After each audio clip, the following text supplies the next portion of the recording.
بسم اللہ الرحمن الرحیم۔ شروع اللہ کے نام سے جو بڑا مہربان نہایت رحم کرنے والا ہے۔ فَإِنْ خِفْتُمْ فَرِجَالًا أَوْ رُكْبَانًا فَإِذَا أَمِنْتُمْ فَاذْكُرُوا اللَّهَ كَمَا عَلَّمَكُمْ مَا لَمْ تَكُونُوا تَعْلَمُونَ۔ بدامنی کی حالت ہو تو خواہ پیدل ہو خواہ سوار، جس طرح ممکن ہو نماز پڑھو، اور جب امن میسر آ جائے تو اللہ کو اس کے طریقے سے یاد کرو جو اس نے تمہیں سکھا دیا ہے، جس سے تم پہلے ناواقف تھے۔ وَالَّذِينَ يُتَوَفَّوْنَ مِنكُمْ وَيَذَرُونَ أَزْوَاجًا وَصِيَّةً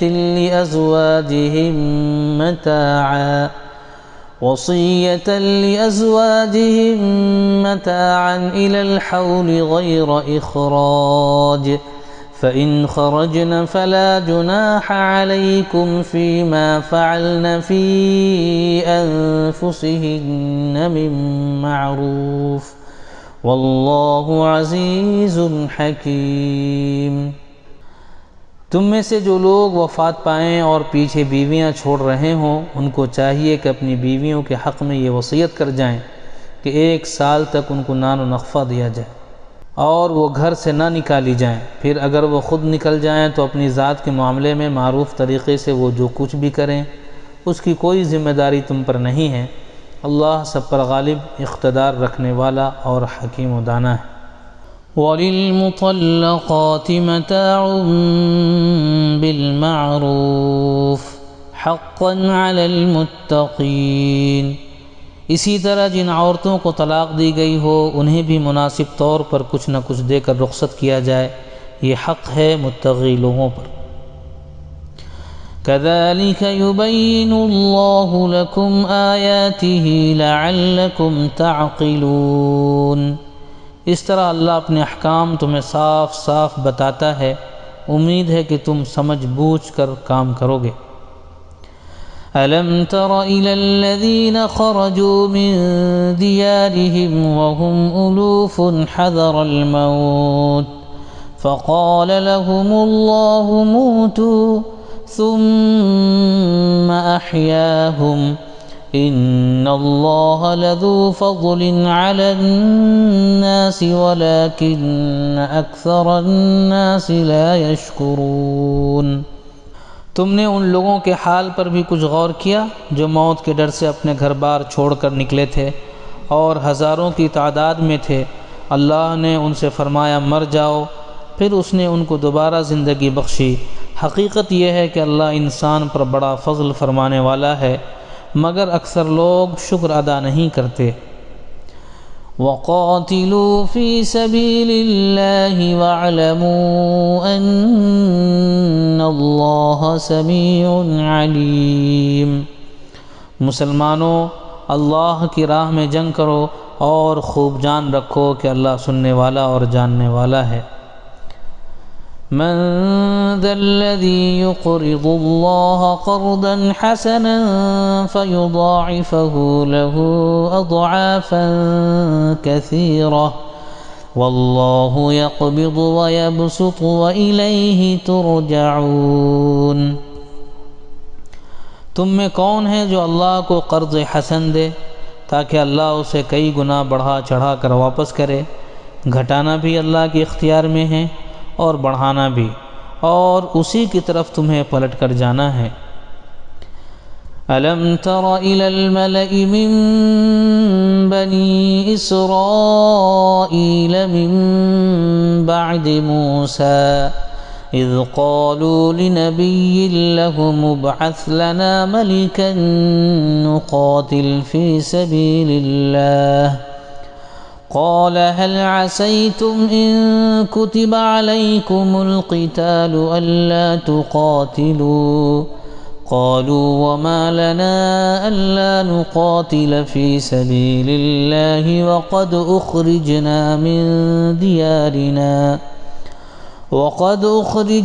من ديارنا وأبنائنا فلما كتب عليهم القتال تولوا إلا قليلا منهم واللہ علیم بالظالمین۔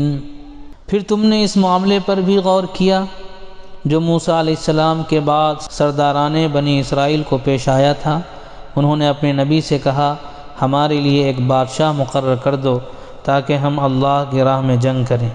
نبی نے پوچھا کہیں ایسا تو نہ ہوگا کہ تم کو لڑائی کا حکم دیا جائے اور پھر تم نہ لڑو؟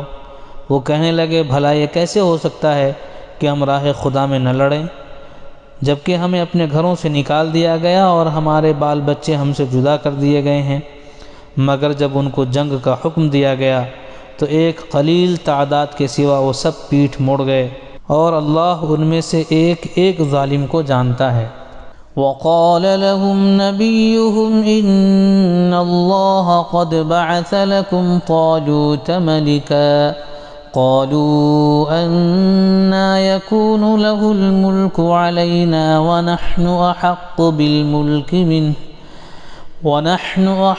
بالملك منه ولم يؤت سعة من المال قال إن الله اصطفاه عليكم وزاده بسطة في العلم والجسم والله يؤتي ملكه من يشاء والله واسع عليم۔ ان کے نبی نے ان سے کہا کہ اللہ نے طالوت کو تمہارے لیے بادشاہ مقرر کیا ہے۔ یہ سن کر وہ بولے ہم پر بادشاہ بننے کا وہ کیسے حقدار ہو گیا؟ اس کے مقابلے میں بادشاہی کے ہم زیادہ مستحق ہیں، وہ تو کوئی بڑا مالدار آدمی نہیں ہے۔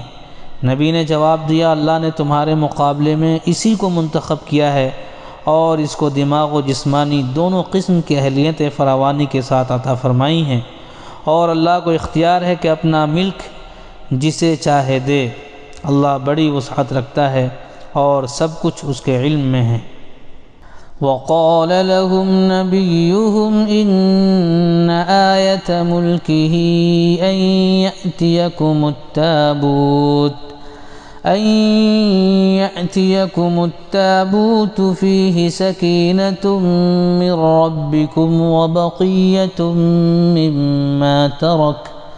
وبقية مما ترك آل موسى وآل هارون تحمله الملائكة إن في ذلك لآية لكم إن كنتم مؤمنين۔ اس کے ساتھ ان کے نبی نے ان کو یہ بھی بتایا کہ خدا کی طرف سے اس کے بادشاہ مقرر ہونے کی علامت یہ ہے کہ اس کے عہد میں وہ صندوق تمہیں واپس مل جائے گا جس میں آل موسیٰ اور آل ہارون کے چھوڑے ہوئے تبرکات ہیں اور جس کو اس وقت فرشتے سنبھالے ہوئے ہیں۔ اگر تم مومن ہو تو یہ تمہارے لیے بہت بڑی نشانی ہے۔